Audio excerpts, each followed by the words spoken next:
Yo, Bears fans, we are less than 24 hours away from what is now, each week it's becoming that way, the most important, most impactful, pivotal game of this season, facing the 8-2 division rival Vikings, and if we don't win this game, it's pretty much toast. Pack it up, toss it in, start doing all the mock drafts. As I've told you guys on here, I'm going to do a mock draft each week we lose because we're getting closer and closer to it, but I don't want to do that. I want to beat the Vikings this week, and I think we can. We haven't focused enough on Rome Odunze, and last week he had the most targets. And at the end of the game, when we were making the game-winning drive, what should have been the game-winning drive, Caleb hit him 2 times on 2 critical throws.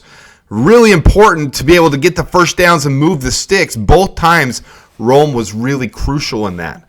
So I want to hit on Rome a little bit. I had this prepared a little bit earlier, but then Tom Thayer had his interview that came out earlier this morning. If you haven't checked that out, this is him and Rome just doing a little spotlight on Rome Odunze. I really enjoyed it. I really liked it. So in there, they talked about how in one game, if he has one more 100-yard game, that he would tie Willie Gault for the rookie record. And I had to look into that because I didn't have that prepared. So I had to change some things before I put this out. But that's this one right down here. 100-yard games. Willie Gault has 3 as a rookie in 1983. Rome has 2 already. He's on pace for 3 plus. 3.4 is what it is what he's on pace for right now. So the other wide receiver record tracking we can do, I want to show right up here, receptions. Rome has 34. He's on pace for 58. The only ones that are ahead of where he was on pace for were Matt Forte in 2008 and Darnell Mooney in 2020. They had 63 and 61. Yards, Marlon Hill, Mike Ditka, and Willie Gault, 836, 1076. I don't know if Rome is going to hit 1,000, but with the way he's trending, and with Thomas Brown now as our offensive coordinator, I think it's possible. The Bears need to go on a run, though. They'd have to go on a run for him to do that. I see the shadow on my face. Sorry, I'm going to turn this around because the shadow on my face is a little bit from the light there. So Rome has 479. He's on pace for 814 right now. So tracking for about 4th best in history, in Bears history. So the reason I'm doing this, we do a lot on Caleb and his rookie records. A lot of that is overshadowed by the fact that we still took a generational receiver. I know the term generational, guys. A really high prospect wide receiver at number 9 overall. And touchdowns, he's not even close to on track for anything. He had the 1 touchdown against the Colts, I believe, where he and Caleb had the pre-staged little setup. You take the ball, I'll take the ball, you take the ball type of thing. Right now he's only on pace for 2 touchdowns, but I really think that could elevate. Doesn't matter how many touchdowns he ends with, but I think he could end up with 5, 6, 7 if the trends for him continue through the remainder of this season. Let's look at all receivers taken in this last draft, though. You guys know I did a little spotlight on Rome. Let me move this over here.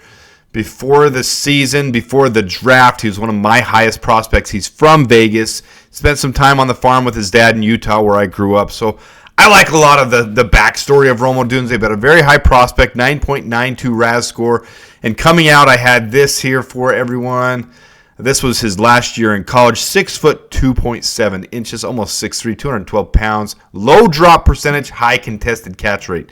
And that's what I love in my receivers. So we'll take me off for a second and show the receivers from this draft how they're doing. And this is ranked on receiving grade alone. Okay, so just off their receiving grade. And just because these guys are on the list, Jalen Polk is not last in this draft. Look up top there. There were 35 wide receivers taken in this NFL draft, and some of these guys like Jalen Coker weren't taken. Mason Tipton weren't taken. So these guys are undrafted free agents. But 16 here that have qualified have at least 20 targets, and Rome is right down there about 9th. So taken as the 3rd receiver in this draft, ranks about 9th right now. It's not terrible. He's definitely not superstar yet, but there's a lot of potential there. Malik Neighbor has the best grade so far, Ladd McConkey. But look where they're coming into. The Giants have nobody else. The Chargers have nobody else. The Jaguars have nobody else. The Cardinals have nobody else. So really, this is a situation where these guys get the lion's share. Rome Odunze is working his way in, doing fairly well, I'd say. 64.8 overall defensive grade or offensive grade, 65 receiving grade. I'm okay with that. I'm happy with where Rome is so far.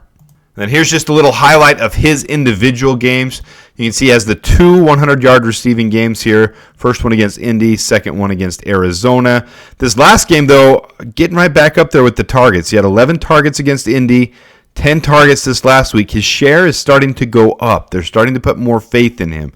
The things that I like to focus on, the drop percentage, This isn't a shocker for rookies. So their rookie year, they might have a little bit of some buttery fingers, some jitters. Those things aren't completely uncommon. It's not been bad for him, though. 8.1 is not bad.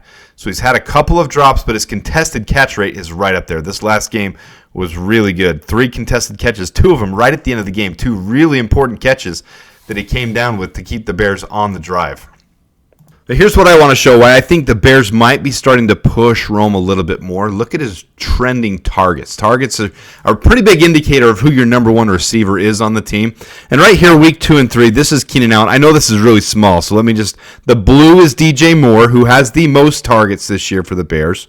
The orange is Rome Odunze, who has second most targets. The gray is Cole Kmet. He actually has the 4th most targets. Keenan Allen has 3rd, but he missed a couple weeks right there with the injury at the start of the year. So during those 2 weeks, you can see it's kind of skewed because all these guys got 10-plus targets because Keenan Allen was out of the game. So if we take it and show once Keenan got healthy how this trends, look at how Rome is steadily getting more target share here. It's trending up. Everybody else, you can kind of trend a little line. Keenan Allen is definitely trending up as well since he's got healthy. DJ Moore staying pretty consistent, and I can't answer for the life of me why they're using Cole Kmet the way they are. Hopefully Thomas Brown will use him more. But if you look at Rome Odunze, he's definitely trending up on the targets. He had the most targets this last week for the Bears. And then this orange line here, this is when Thomas Brown became the OC. So first week with Thomas Brown as the offensive coordinator, Rome got the most target share. And more importantly, you could see at the end of the game that they really trusted him with the game on the line. That Caleb trusted him, and they called some things up for him. So I think Rome will start taking over that wide receiver 1 role. I think if anybody, he has the most potential to hit the 1,000 yards for the Bears. I want to see what they do with him this week. It's nice to have multiple weapons, though, to have all 4 of those guys. Keenan is in jeopardy of not playing in this game because of his ankle.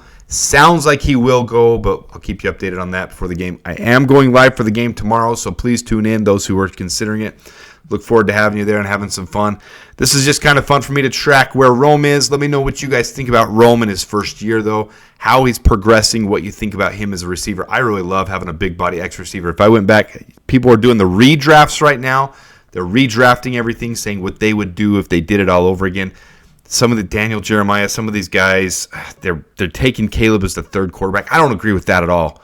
We've had our struggles. We had our up and downs. I really like the way Caleb sees the field. I like the way he's driven down these games, even the games we lost, the Commanders, and then this last game just barely against the Packers. He drove us down on game-winning touchdown drives. So I'm very pleased with Caleb. I wouldn't redraft.